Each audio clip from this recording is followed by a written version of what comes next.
Lux presents Hollywood.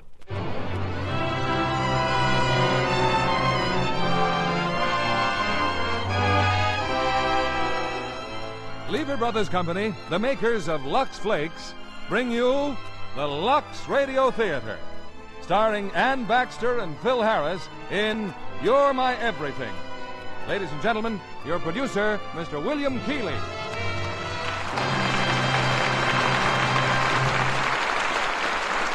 Greetings from Hollywood, ladies and gentlemen.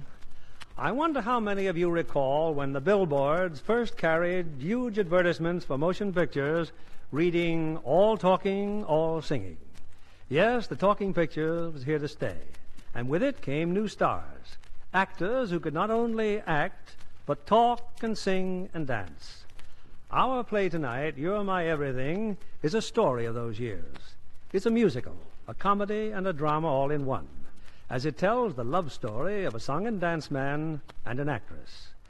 As our stars of this 20th Century Fox screen hit, we have Ann Baxter in her original role of the actress and Phil Harris playing the part of the song and dance man in You're My Everything. And of course, Lux Flakes can be your everything when it comes to wonderful washing results. Years and fashions come and go, but Lux Flakes remains on top as the choice of discriminating housewives. Now, here's You're My Everything, starring Ann Baxter as Hannah and Phil Harris as Tim. You're my everything, underneath the sun. You're my everything. Boston, the 1920s. At the Belmont Theater, a matinee performance is underway. And for the fifth time in 2 weeks, a pretty young lady named Hannah Adams is in the audience. Believe me, the show isn't that good. But there's an affable young man on the stage named Tim O'Connor. See how it goes, down on the heels, up on the toes. That's the way to do the varsity drag. Hotter than hot, newer than new, meaner than mean, bluer than blue. Gets as much applause as waving a flag. You can pass many a class, whether you're dumb or wise. If you all answer the call when your professor cries. Everybody down on the heels, up on the toes. Stay after school, learn how it goes. Everybody do the varsity drag.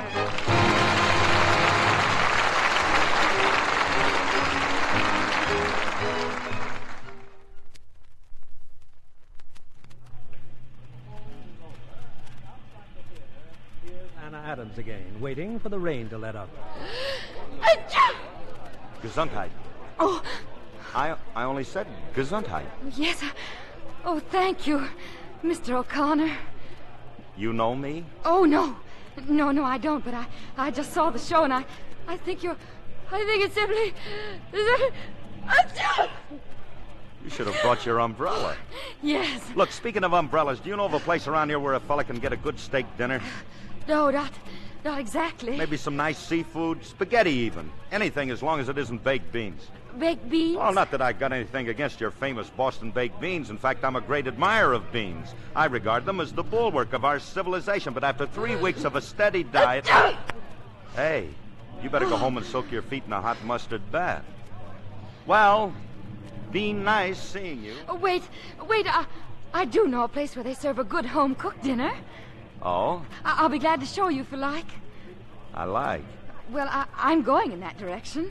There's no sign of a taxi. Is it very far? Oh, not if you don't mind walking. It's in Louisburg Square. Louisburg Square? Oh, but I know a shortcut. This way, Mr. O'Connor. Hey, look, are you sure there's a place around here to eat? This doesn't look much like a restaurant neighborhood. Where are we, anyway? Louisburg? You mean we're not even in Boston? No, I mean this is Louisburg Square. Oh. Ritzy, huh? Well, the people who live here think this is just about all there is to Boston. Yeah. Look, how much further is this restaurant? Well, this is it, right here. This? But this looks like somebody's house. Hey, kind of expensive, huh? Oh, no, it isn't at all expensive, but, well, to tell you the truth, Oh. Well, aren't you coming in? Oh, good evening, Father. Good evening, dear. Father? Father, this is Mr. O'Connor. Mr. O'Connor? My father, Professor Adams. Nice to know you, Professor Adams. Mr. O'Connor is having dinner with us tonight, Father. Really? Well, splendid, splendid. Come in, Mr. O'Connor. Thank you, sir. Now, if you let me have your hat. Tell Mother I'll be right in, Hannah. You know, this joint looks okay. Oh, good evening, Mother. Good evening, dear. Mother, this is Mr. O'Connor. He's going to have dinner with us. Oh? Well, we're very happy to have you, Mr. O'Connor. Thank you. It's very nice to be here. Father, be right in. Yes, dear. Oh, excuse me. And this is my Aunt Jane from Salem. Where the witches come from. Good evening, young man. Good evening. Will you excuse me for a moment? I'll be right back. Don't be long, dear. Dinner's almost ready. Oh, tell Elizabeth to set another place. Yes, Mother. Well, Mr. O'Connor, did you go to the symphony this afternoon, too? Symphony? Oh, yes, that's where Hannah's been. Didn't she tell you? No, she didn't mention it. That's strange. The symphony seems to be the only thing Hannah's interested in lately. As a matter of fact, Mr. O'Connor, I am the only unmusical one in the entire family. Like General Grant, I know only 2 tunes. One is Yankee Doodle, and the other one isn't. There. You see, I told you I wouldn't be long. We were just about to discuss music, dear. Yes, your mother and I were wondering how you enjoyed the symphony this afternoon. Oh. She was surprised that you hadn't mentioned it. Perhaps Hannah didn't mention it because she wasn't there.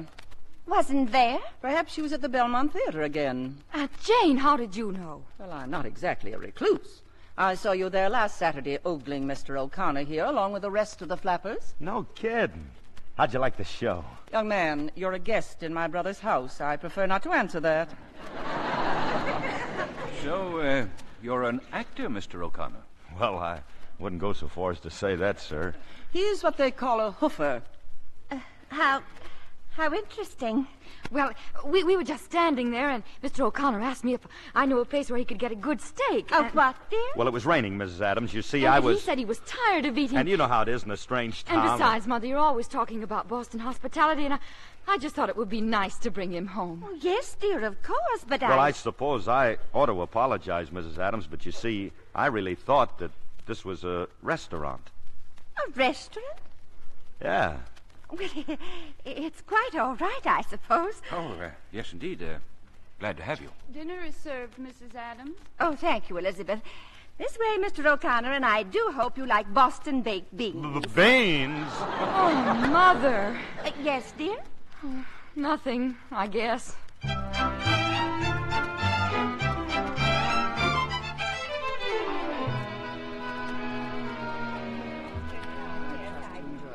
I'm sorry, Professor, to eat and run, but you know how it is. The show must go on. Unfortunately.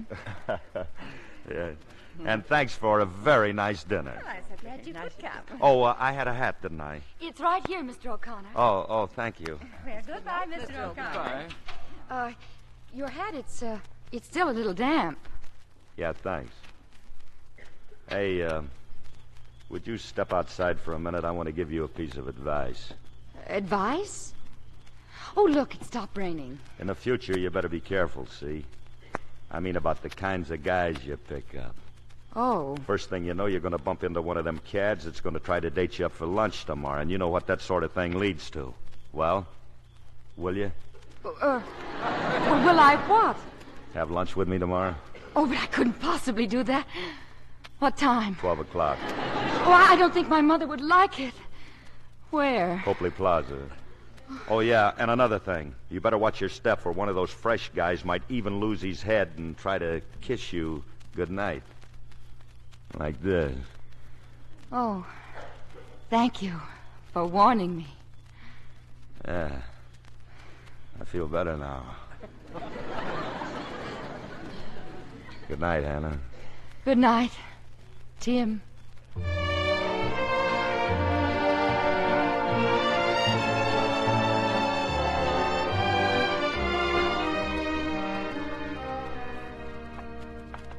But you just can't have lunch with me and then rush right off. Besides, I have a surprise for you. Come on. We're going in this store. The music store? What for? You never knew I made a phonograph record, did you? Tim! Well, it's nothing much, really. It's Just a record. Oh, I can't wait to buy it. What song did you sing? Now, take it easy. Maybe they don't even carry Well, maybe they're all sold out. it. Yeah, well, let's find out, huh?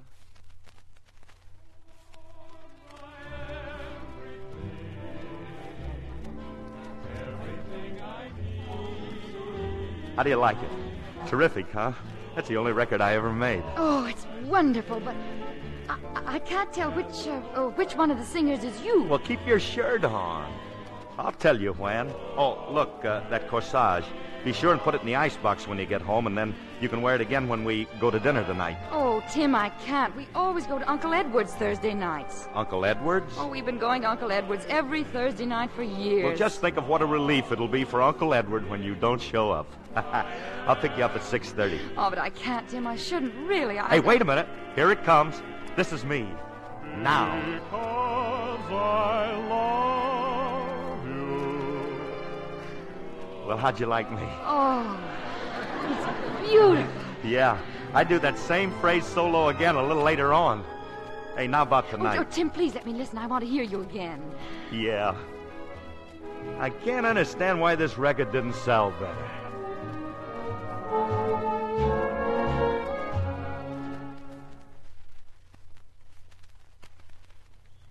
Tim, hadn't you better go now? Your taxi's waiting. Okay. Oh, I left a ticket at the theater for you for tomorrow's matinee. I won't be there tomorrow, Tim. What do you mean you won't be there? Do you know that I've seen you every day for 10 days? Yeah. But tomorrow's our last matinee. We're closing Saturday night. I just think we shouldn't see each other again. Hey, what is this? Well, you said yourself it can't mean anything, that we live in two different worlds. Well, yes, we do. But I don't see why we can't go on seeing each other as long as I'm here. I'd rather not, Tim. Then you want this to be goodbye? Well, isn't it? Will you kiss me goodnight? If you want me to. I don't suppose I have to tell you how swell it's been knowing you. Goodbye, Tim. Yeah. So long, Hannah.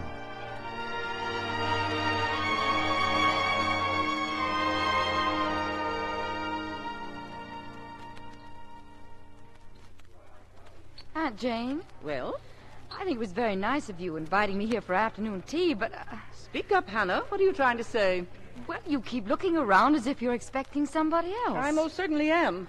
And there he is. Oh, no. No. The Mrs. Adams, I presume. Good afternoon. Oh, Tim. I was beginning to think you hadn't got my note. Carrying it right here next to my heart. Hiya, Hannah. I'm fine, but I... Well, I suppose you're wondering what this is all about. Can't shoot a man for wondering. Very well, Mr. O'Connor. Just what are your intentions toward my niece? Aunt Jane. My what? You've been seeing her constantly. Well, up until night before last. Either your intentions are honorable or they aren't. Certainly they're honorable, but I never... But you don't want to marry her. Oh, Aunt Jane, Yes or no? Well, I don't know. That is, not exactly. Not exactly? No, I guess I didn't mean not exactly. Before you go into any highfalutin notions, young man, let me tell you something about this girl. She's an 11th generation Bostonian. 7 of her male ancestors in a straight line, including the 2 that came over on the Mayflower, were ministers of the gospel. The other 4 were professors of Greek at Harvard. Oh, Harvard, huh? Oh, Aunt Jane, he's not interested in that. Look at her. Any fool can see she was cut out to marry a man of family and position. Well, that's exactly what I told her. And yet you deliberately set out to make this child fall in love with you. Now, wait a minute. Maybe my family don't have a lot of money and never learned Greek, but they've always been pretty swell people and a lot of fun. Say, just who do you think you are, anyway? Young man, I like you. You may not have any blue blood in you, but at least you've got blood. How could you do such a horrid thing? Well, Hannah, if it's of any interest to you, I think you should marry him. Huh? Marry him? After what you've said? Oh, for heaven's sake, we're talking about something important. Your whole life. What difference does it make how it's settled as long as it's settled? Well? Well, don't you think Hannah's mother and father might have something to say about this? Don't worry, they'll have plenty to say. But make up your minds if you've got any. I'm going to powder my nose. You can both end up old maids as far as I'm concerned. Oh, how could she say such things? I'm not worried about her. The point She had is... no right to. You don't have to marry me. I don't have to marry anybody. Besides, what makes her think I'd marry you? I wouldn't marry you be now. quiet. I'm trying to think. Well, I wouldn't any more marry you than you'd marry me. You know how much I make a week? Just wait till I get Aunt Jane home telling me we were going to have tea when all the while Well, how am I supposed to support a wife? Steak 30 cents a pound? Eggs 22 cents a dozen? What? Butter? Then I'd have to pay your railroad fare, your hotel What did you bills. say? I said it wouldn't be fair to ask any girl to live on what I make. Oh, but I wouldn't cost much. Why, the laundry alone. Now, if we're traveling, we'd Well, have to... I'd do the laundry, and I could learn to cook, and as Of far course, as... there's always a chance they might be able to use you in the chorus. Me? On the stage? What's the matter with the stage? Well, nothing, only I can't sing or dance or... What's that got to do with being a chorus girl? Besides, you don't love me. Who said I didn't? Well, you certainly never said you did. Oh, for the love of Mike. Do you think I'd have wasted all this time if I didn't love you? But you never said... Well, haven't you got eyes? Can't you see that I love you? Yes, can't you see? It's written all over him. Oh. Hey, Aunt Jane, you know something? You're a swell gal. I agree with you. And to prove it, I've just arranged your wedding for you. I've even ordered the ring and the flowers. Oh, Aunt Jane, I just don't know what to say. Don't say anything. Just go ahead and kiss the man. Yeah, just go ahead and kiss that man. Tim. Well, that's more like it. I was afraid I'd have to do that for you, too. Hannah, that's enough. Hannah. Why, Hannah Adams.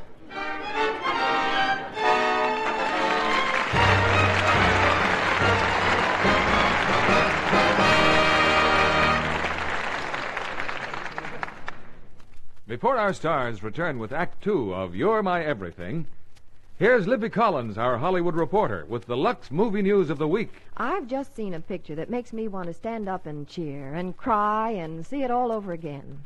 Darryl F. Zanuck was inspired by the famous Marine hymn to title his production for 20th Century Fox, The Halls of Montezuma.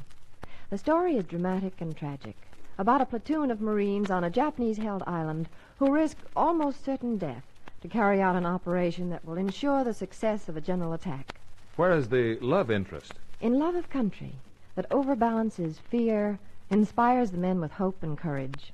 Richard Widmark is the lieutenant in charge who demonstrates the importance of taking prisoners instead of shooting them.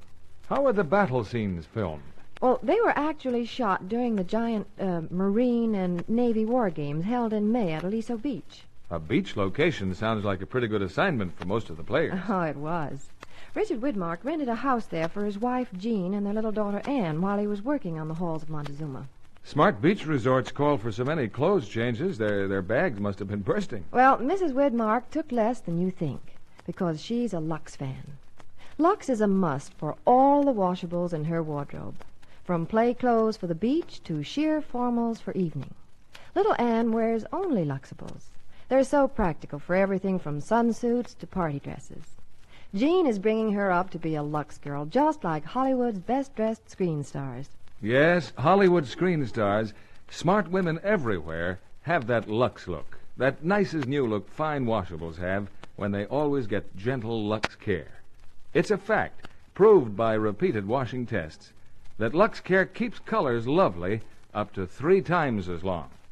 Experimenting with wrong washing methods is one of the surest ways to invite fading. Gentle Lux Care is so quick, so easy, so safe. It keeps the most delicate colors lovely as new far longer, wherever you are. No other soap, no other way of washing does more for colors.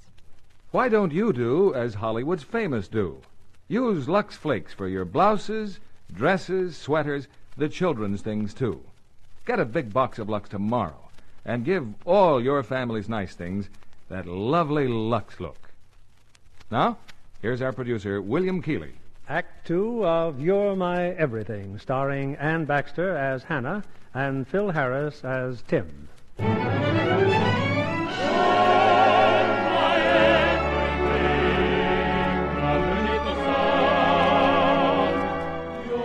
You've heard, of course, of chorus girls who get married and go into society. But how many society girls have you heard of who get married and go into the chorus? That's exactly what our Hannah has done, to the consternation of Boston and the confusion of the chorus. Well, anyway, Hannah's very nice to look at, and the show's doing fine. It's moved to Chicago now, and tonight, backstage, Tim's brought someone into the dressing room. Well, go ahead, Mr. Flum. Step right up and tell my little bride why you're here. Well, Mrs. O'Connor, how would you like to go to Hollywood? Hollywood? Well, what would we do in Hollywood? Believe it or not, baby, Mr. Flum is a talent scout, and he seems to think this O'Connor guy might do pretty good in the cinema. You? In the movies? Not bad, huh? Have a little swimming pool running around the house and some of them little old diamond bracelets climbing up your arm. Yes, of course. We'll pay all expenses during the test, Mrs. O'Connor. Sure, and if worse comes to worse, we can always starve. Oh, I'm not worried about that, darling. You'll be as good as anybody they've got out there. Better. Why, I'll be bigger than Valentino and Tom Mix rolled into one. I'll be another Rin Tin Tin. Incidentally, we're leaving Sunday night. Sunday night? Then it's all set, Mrs. O'Connor. I can wire the coast. You heard him, Mr. Flum. I guess we're going to Hollywood.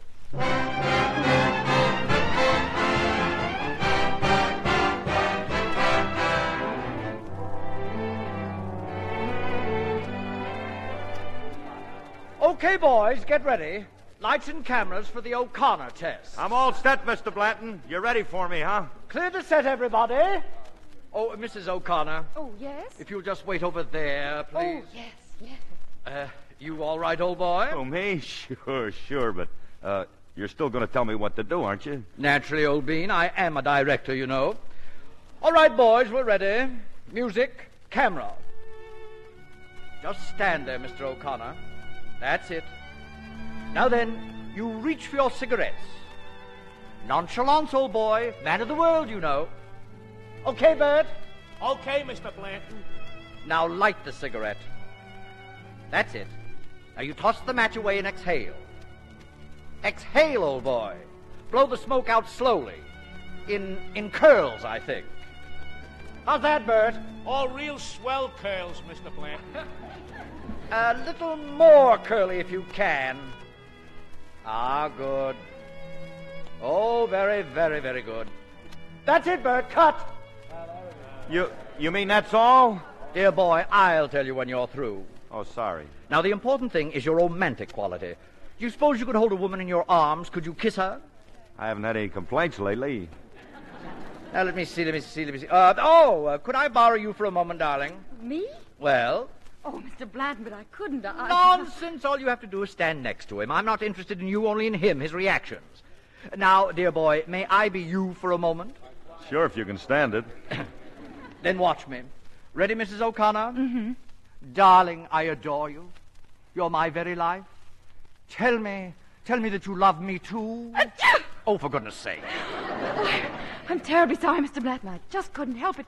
Your mustache. Oh, go ahead, Mr. O'Connor. Try to make love to her. All right, Bert. Camera, music. Your arms, Mr. O'Connor. Put your arms around her. Yeah, but what do I say? Cut! Dear boy, you can say anything you wish. On the stage, you have your speaking voice, your singing voice. But motion pictures neither talk nor sing. It's how you look. Okay, I'm sorry. Try it again, Bert. They're rolling, boss. Oh, I hope I don't sneeze again, darling. What are you trying to do? Wreck my career just when I'm learning how to be a great lover? Now kiss her hand. The wrist. The forearm. I suppose you think I like to take you into my arms like this and kiss you and tell you that I'm the luckiest guy that ever walked home with a silly little flapper who didn't have any more brains than to pick up a hungry hoofer. Are you sorry I did? Sure, I'm sorry. So sorry that I adore you. Oh, I adore you too, great lover. Keep going, old boy. Expression. Well, then kiss me, will you, and make Blanton happy? That's it. Cut. That's all, boy. Save the lights. This is a screen test? We have your address, old boy. You'll hear from us one way or another. Thanks for your help, Mrs. O'Connor. Darling, now may I laugh? You do enough. Holy Moses, just tell me, what am I doing here?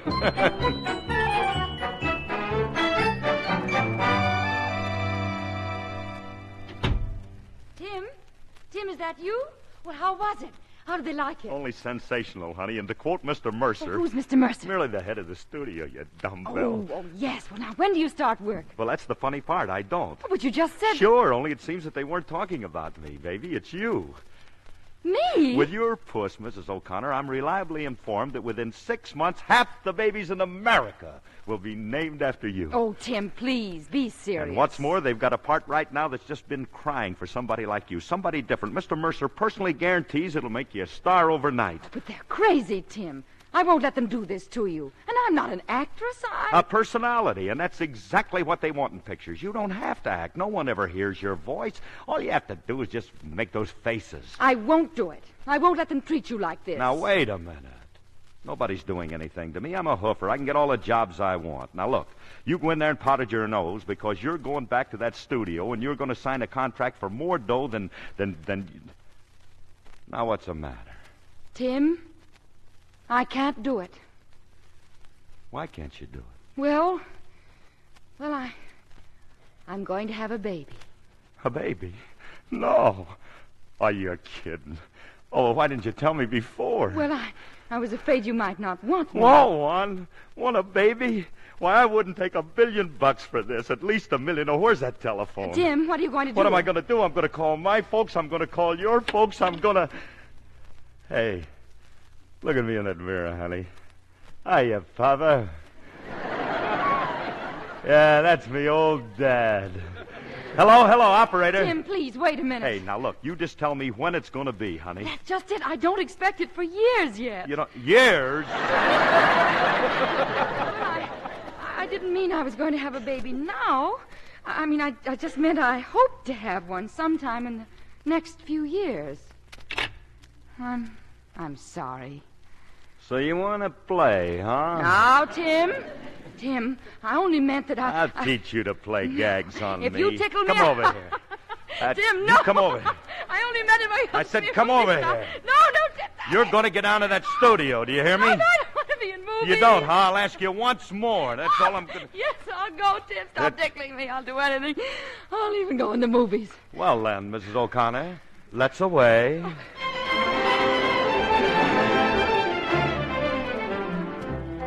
Henry Mercer finds new star for Superior Pictures. Hannah Adams, hailed by studio as Discovery of Year. Mercer to star Hannah Adams in The Heart of a Co-ed.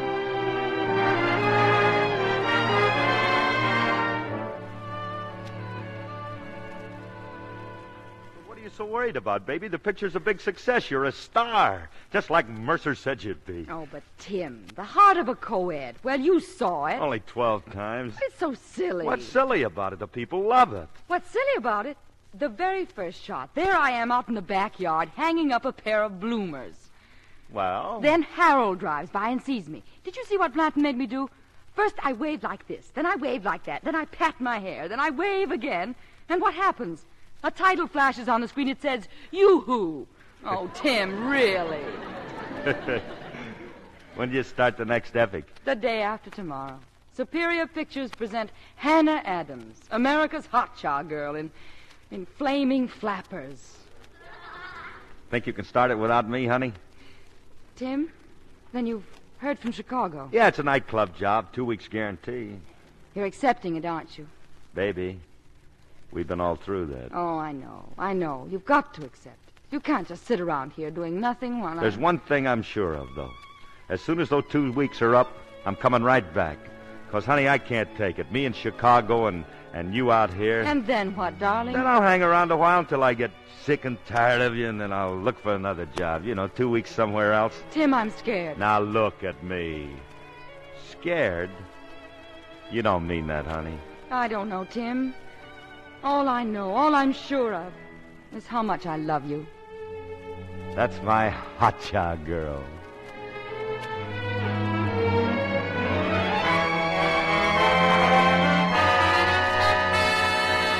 Flaming Flappers breaks box office records in key cities. Mercer signing new contract with Hannah Adams. Hannah Hotshot Adams, #1 box office star of year.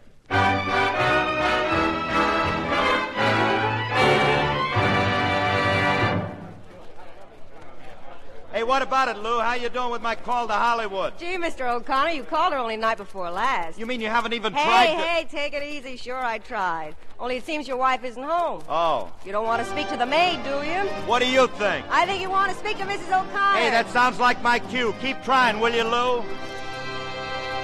And here he is again, folks, the man you've all been waiting for, Tim O'Connor.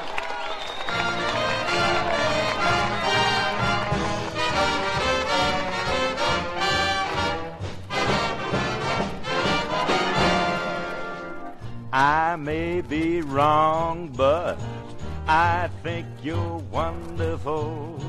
I may be wrong, but I think you're swell. I like your style, say, I think it's marvelous. I'm always wrong, so how can I tell? All of my shirts are unsightly. All of my ties are a crime.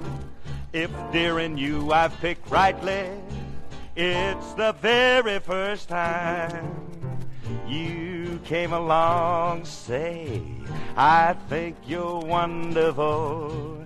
I think you're grand, but I may be wrong. Though your lot is sad, I am just as bad. Mine is really quite a hopeless case. Oculus advise, glasses for my eyes. With them I'd find in you a perfect wife. Good evening. May I help you? I'm Mrs. O'Connor. Mrs. O'Connor? What? Why, you're Hannah Adams. Oh, just wait till Tim knows you're here. Could you find me a table, please, somewhere out of the way? Right this way, Mrs. O'Connor. Thank you. How can I tell? Deuces to me are all aces. Life is to me just a bore. Faces are all open spaces. Why, you might be John Barrymore. You came to me, say, I think it's wonderful. I think you're grand, but I may be wrong.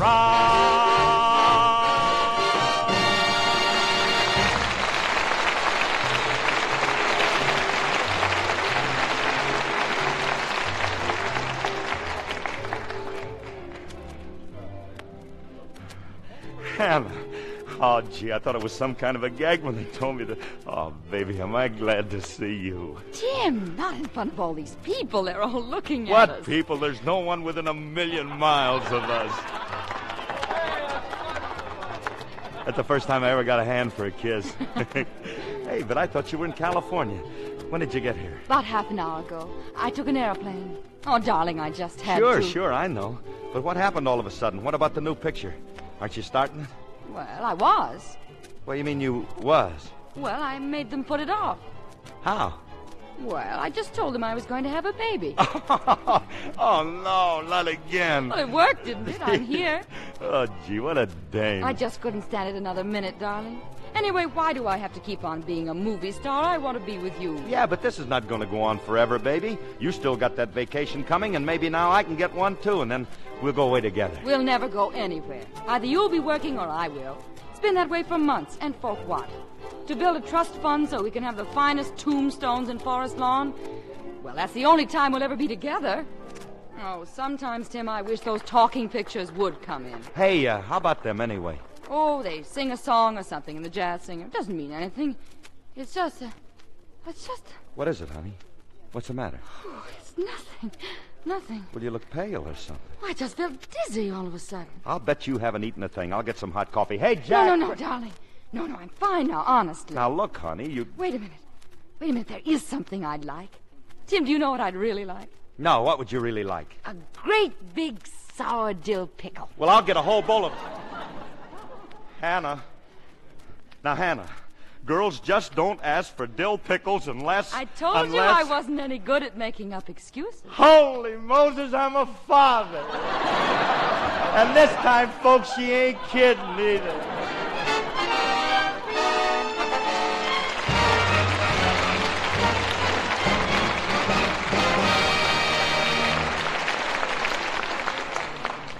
After a brief intermission, we'll continue with Act 3 of You're My Everything.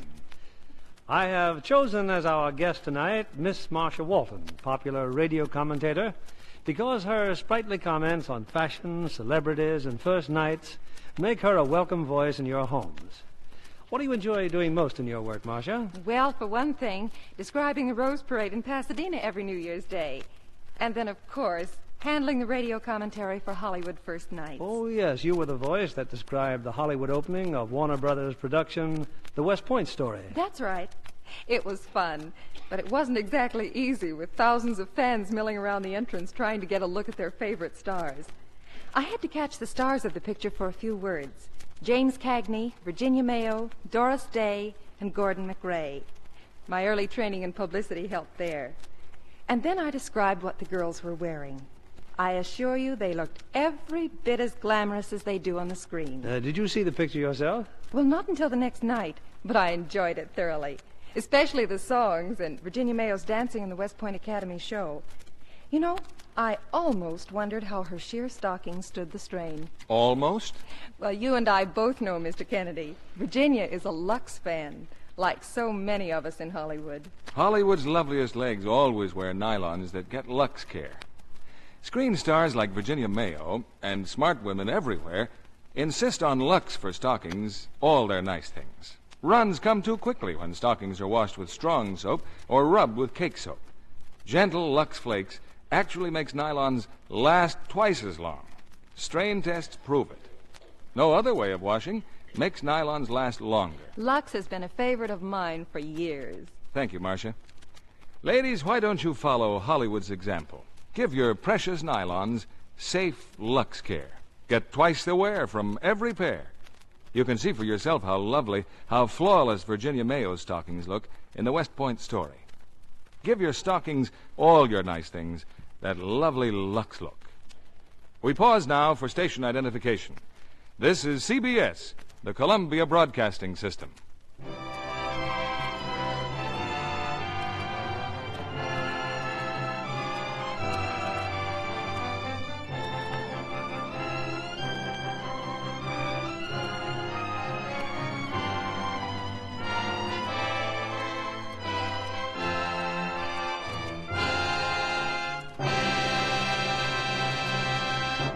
The curtain rises on Act 3, starring Ann Baxter as Hannah and Phil Harris as Tim.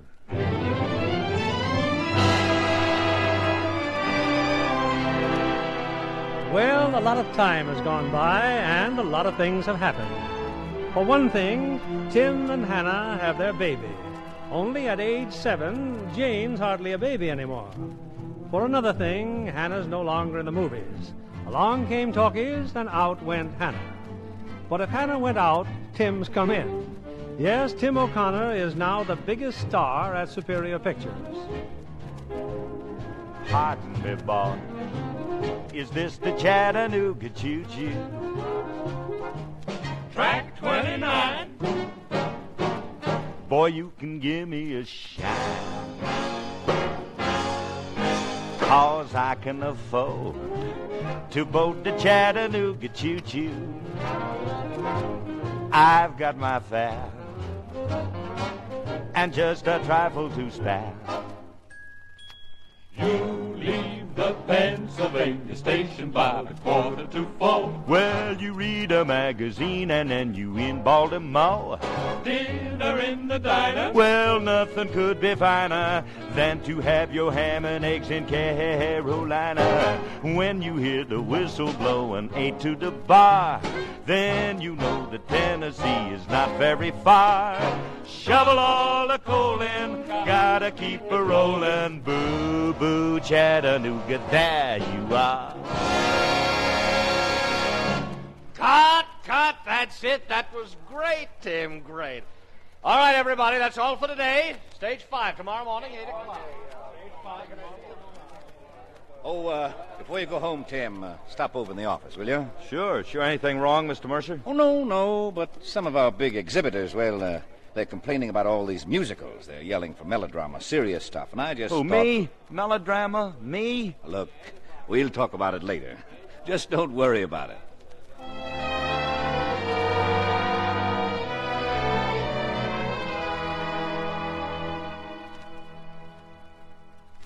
So, look, If it's okay with you, honey, I think I'll take Janie over to the studio tomorrow. Oh? Well, she gets such a kick out of watching me work. I'm not the proud papa, but, honey, you should wanted see to her. miss school again, Tim. So she misses one day. It's not just that. Tim, you've got that child so spoiled already that all she thinks about is singing and dancing. What's so wrong about that? Don't you want her to be like other children? To know something besides movies? Tim, please. I'm not going to have her childhood spoiled. But what am I doing? Encouraging her. Teaching her your songs and dances. It just isn't right. Okay, honey. That's the way you feel. Only look. Don't be mad at me. Come here. Give me a kiss. Now, Tim, I'm serious. Sure, baby, I know. Look, besides, you're not going to have to worry about it much longer anyway, not according to Mercer. Mercer? Well, he says people just don't go to musicals anymore. They're fed up. They want drama. It's a cycle, honey. A couple of years from now, maybe it'll be musicals again. Who knows? But what'll this do to you? I'm a cooked goose. And at last I can do what I've always wanted to do. I'm getting out of pictures, baby. I'm going to be a farmer. A what? Well, why not? Now, look, we'll get ourselves a few acres out in the valley, build a swell little house, and we'll live that simple life. What do you say? Gee, it'll be swell for Janie. Tim, do you really mean this? Look, just get me out there with those cows and chickens, and you won't be able to drag me back. And as for these flickers, never heard of them. Oh, Tim, I'd love it. When? Well, I think we can start talking to those real estate operators, say Saturday. Saturday? Oh, darling, I'm sorry I fussed at you like that. Well, you'd better be. Because I'm a got-to-be-treated right man what needs plenty of loving. Even more than plenty. Something like this? More.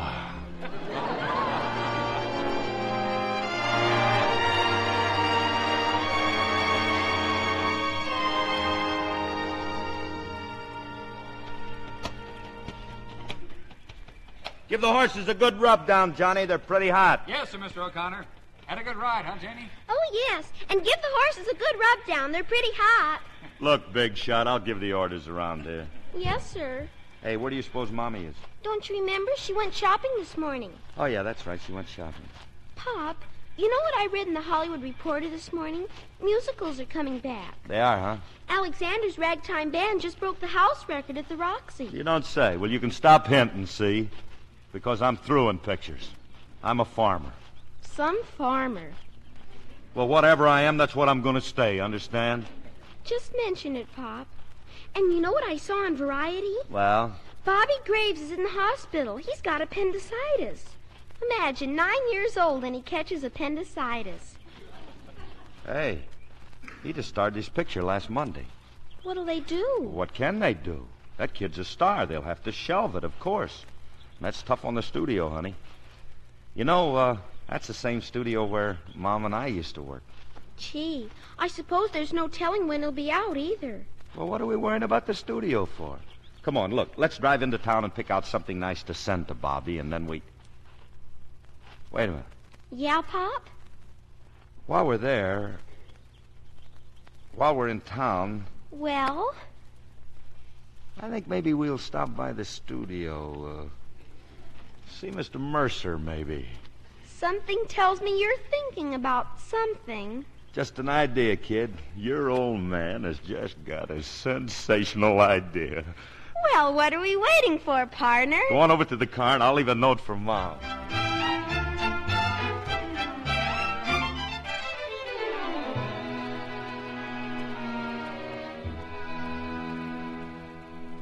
Oh, now, just a second, darling. Just catch your breath and say that over again. I'm in the movies, Mommy. I'm in the movies. That's where we've been at the studio. Darling, do you mind playing outside for a few minutes? I'd like to talk to Daddy alone. Well, sure, Mommy, but gosh, aren't you excited? Oh, boy, wait till I tell the Mom. Tim? It was just a hunch I had, baby, and it worked. Henry Mercer's nuts about her. Look, the part's for a boy, see, but I got Mercer to change it to a girl. And not only that, I talked him into giving me a bit part. You see, there's an old Southern butler in there, and that way I was going to be on the set and I was going to help Janie. Don't you think you might have talked to me about it first? But I didn't know about it first. It was just a gamble, baby. Mercer might have said no. You know how I feel about Jane and working in pictures. Tim, you promised me. But I thought you'd be tickled to death. After all, the picture business never did us any harm. You know as well as I do what it'll mean. Long hours, rehearsals, costume fittings, posing for publicity, people chasing after her every minute. I just don't want that for her. But Janie's got real talent. You just can't take... I've tried to keep her sweet and simple like other children, but you just egg her on. Well, I didn't know you were going to feel this strong about it. Gee, it puts me in an awful spot. Look, honey, Mercer's got the whole studio turned upside down. They're rewriting the script, then they're going to... Then... I'm sorry, baby. I guess I just didn't stop to think. Oh, Tim, if I could just be sure it'd just be this one picture. Look, I'll give you my word, honey. I won't ever mention it again. I cross my heart and hope to die. All right, Tim. You win. You pretty thing. Kiss me. You big mug.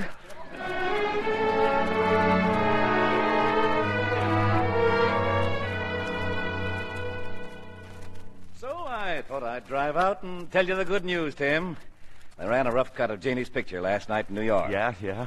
Every adjective in the book, Tim. A real smash. No kidding. Chip off the old block, huh? Listen, you ham. You never could hold a candle to this kid. She's good. Ouch. Well, they want her back east for the opening in Boston. That means you and Hannah. Tim, did I just hear... Well, hello, Henry. Hannah. Well, I just dropped by to tell you that everybody's crazy about Janie's picture. Oh, and incidentally, not that money means anything to you farmers, but naturally we want to do a little better on the next one. Well, it is filthy stuff, but we'll Next worry one. along with... Another picture? Oh, no, I thought you understood that, Henry. Understood what? Well, what about our contract, the options? What options? Tim, you promised Of course me. I did, baby, but no studio makes a contract without options. Then you knew all along. Oh, for the love of Pete, this is something Janie loves. It's in her blood. I'm sorry, Henry, but Jane is not going to make any more pictures. Well, this is a fine time to tell me. What am I supposed to say to New York? I don't know. Perhaps Tim has some suggestions. Hannah, wait, please. Let her go. I got something to say about this. Well, you better make it good with the mood she's in. Don't worry. Look, you mind waiting? I'll go upstairs and settle this right now. You deliberately lied to me, Tim, going behind my back and signing that contract. Well, what if I did? She's my child, too, you know. And fine care you take of her, making her work all week in that slush and those wind machines till she almost came down with pneumonia. Pneumonia? She sneezes a couple of times and you build it up till she's... Oh, for the love of Mike. Well, it's not going to happen again, Tim, even if I have to... Have to what? Even if I have to take her away from here. You'll take Janie nowhere. Now, wait a minute, Tim. Hannah, what's gotten into you? I used to think that you had a brain, but the way you're acting now, Jane and I are leaving on the first plane for Boston. Oh, that's fine. Going home to Mother, huh? I haven't seen that since your last picture. You out of your mind. I'd like to know who's going to stop us. Look, if you walk out of this house, Hannah, you know what that means, don't you? I know exactly what it means. So if you'll excuse me, Tim, I'm going to find Jane.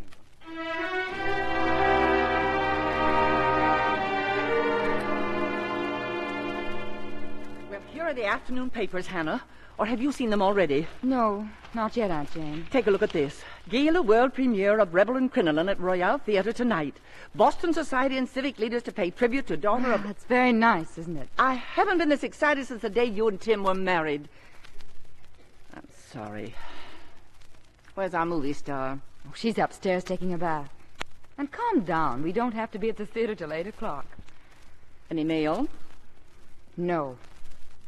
You'd think he'd wire or write or something. Today of all days, at least to Jane. I don't suppose you've written to him either. Why should I be the first one to write? No reason. None of my business. As long as you're both so happy. Well, if anybody calls, I'll be upstairs dressing. Oh, what a family.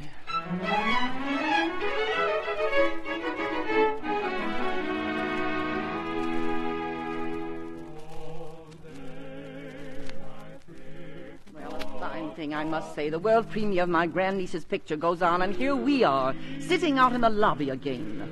It's just that I'm so nervous, Aunt Jane. Gosh, all those important people in there. What if they don't like it? Don't you worry, darling. They love it. Can't you be just as nervous in our reserved seats as here? I guess so, Aunt Jane. Come on, Mother. Whatever you say, dear. It's a pretty corny picture, if you ask me. Nobody asked you. Well, we'll see all of the finale anyway. That's when Pop's the old Southern butler, Aunt Jane. Gee, he's just wonderful in that number. That, I'd say, remains to be seen. Oh, I'll never forgive either of you sitting in the lobby and me with an orchid.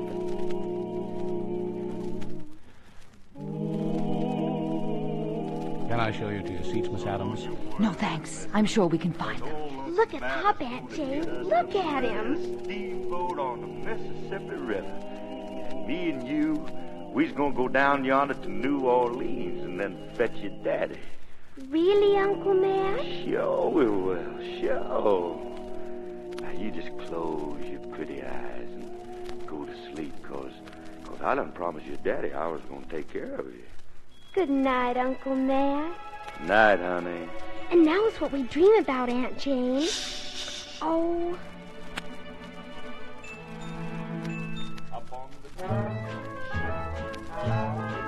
It's a sweet trip to the candy shop where bonbons play.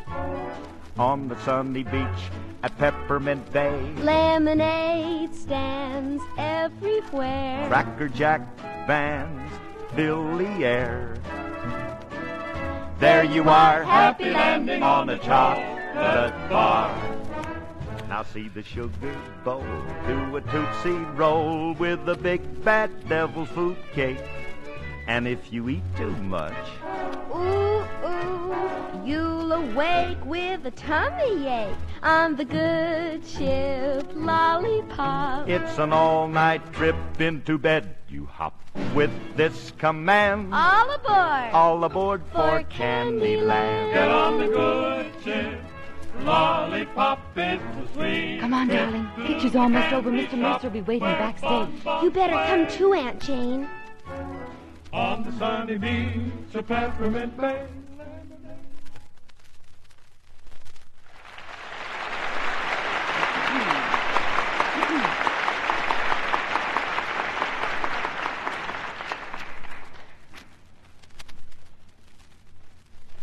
Ladies and gentlemen, on behalf of Superior Studios, thank you for the manner in which you have received our picture. And now it gives me great pleasure to bring you someone I'm sure that you here in Boston are very proud of. Little Jane O'Connor. That's your cue, darling. Just walk out there and make your little speech. Knock 'em dead, sweetheart. Well, here goes. Hey, so you think she's good too, huh? Tim! Well, I got here sooner, baby, but I didn't get your telegram. Telegram? What telegram? I can't hear a word that child's saying out there. Well, the wire you sent me. I didn't send any wire. Of course you sent a wire. What's this? Well, you wanted him back, didn't you? Yes, but I... And you've got him, haven't you? Now, wait a minute. You, too. You wanted to come, didn't you? Well, sure, but not if Hannah didn't want me. Oh, be quiet. I got both of you into this mess in the first place, and I'm going to see that you don't get out of it. Well, go on, you actor, you. Either hit her or kiss her. And so, once again, thank you very much. And good night.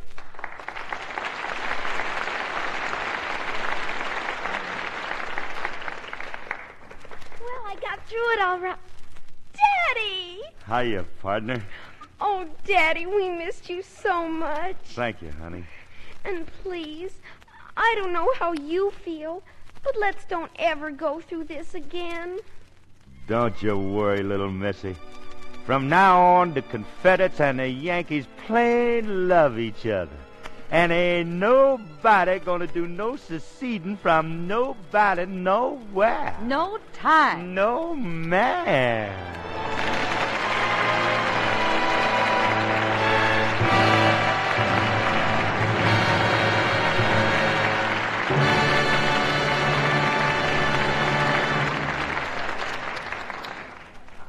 Now we want you to meet our stars, and Mr. Keeley has some interesting news for you about next week's show. But first, here's big news about Lux Flakes Holiday Value Sale. Listen to this. A big, beautiful floral designed tablecloth in pure white, genuine, long-lasting plastic for just 50 cents. It's worth every bit of $1.50, but you get it for just 50 cents with only 2 box tops from Lux Flakes. It's full size, about 54 by 54 inches, Perfect for your dinette or kitchen table, especially children's meals. It wipes clean instantly with a damp cloth. This offer is good for a limited time only, so order yours now. Get several. They make wonderful gifts. Your grocer has handy order blanks. For each floral plastic tablecloth you order, send 50 cents and 2 box tops to Lux, Box 16, New York 46. Allow 3 weeks for delivery. That's Lux, Box 16, New York 46, New York. Now, here's Mr. Keeley with our stars. Now we follow our usual custom of bringing our stars forward to the footlights for a well-deserved bow, and here they are, Ann Baxter and Phil Harris. Phil, we want to say an especial thanks to you for stepping in at the last moment when Dan Dailey was taken ill. Well, it was an honor to get to do it, Bill. Phil, you were wonderful. Thank you.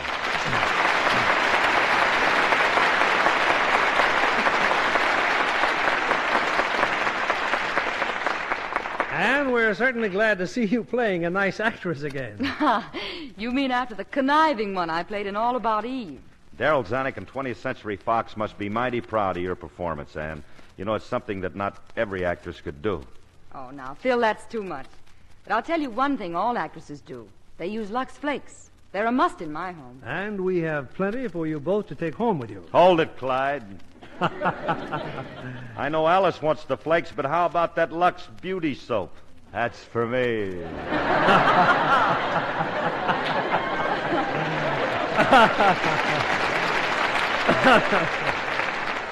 Okay, lover boy, we'll take care of you. And what else is going on out at 20th? Well, just to keep things in even balance, we have another great picture, this time about an angel, starring Clifton Webb and Edmund Gwenn. Now, just a minute, Ann. Clifton Webb, an angel? That's it, Bill. He's an angel who comes to Earth as a cowboy. In the picture, for heaven's sake. Well, for heaven's sake.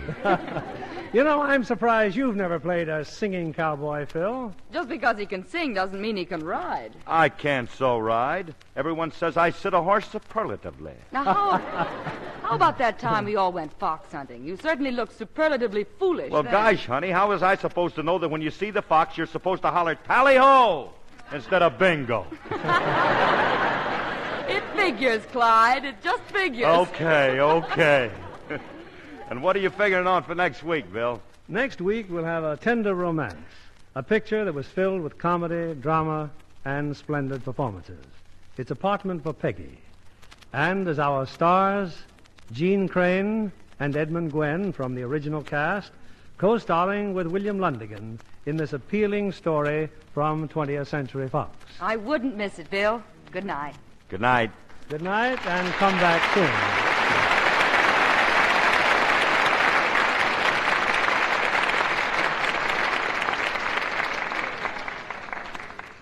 Here's a beauty tip from the world's most glamorous women. Hollywood screen stars say active lather facials with Lux soap keep their complexions just right for camera close-ups. Lovely Ruth Hussey uses this gentle care regularly. She says, Lux is a real beauty soap. I wouldn't be without it a single day. When you see Ruth Hussey on the screen, notice the smooth perfection of her skin. Tomorrow, try her simple Lux soap care. Work the rich lather well in, rinse with warm water, finish with a quick cold rinse. Now, pat your face dry with a soft towel. Then, look in your mirror and be delighted with the fresh new beauty you see there.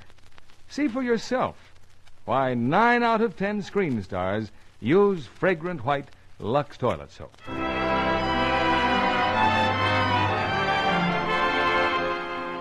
Lever Brothers Company, the makers of Lux Flakes, join me in inviting you to be with us again next Monday evening when the Lux Radio Theater presents Gene Crane, Edmund Gwenn, and William Lundigan in Apartment for Peggy. This is William Keeley saying good night to you from Hollywood.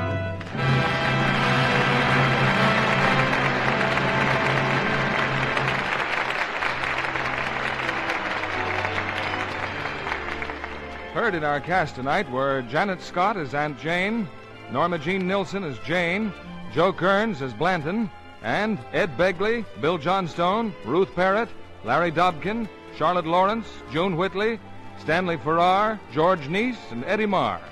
Our play was adapted by S.H. Barnett, and our music was directed by Rudy Schrager. This is your announcer, John Milton Kennedy, reminding you to join us again next Monday night to hear Apartment for Peggy, starring Gene Crane, Edmund Gwen, and William Lundigan. Stay tuned for My Friend Irma, which follows over these same stations. This is CBS, the Columbia Broadcasting System.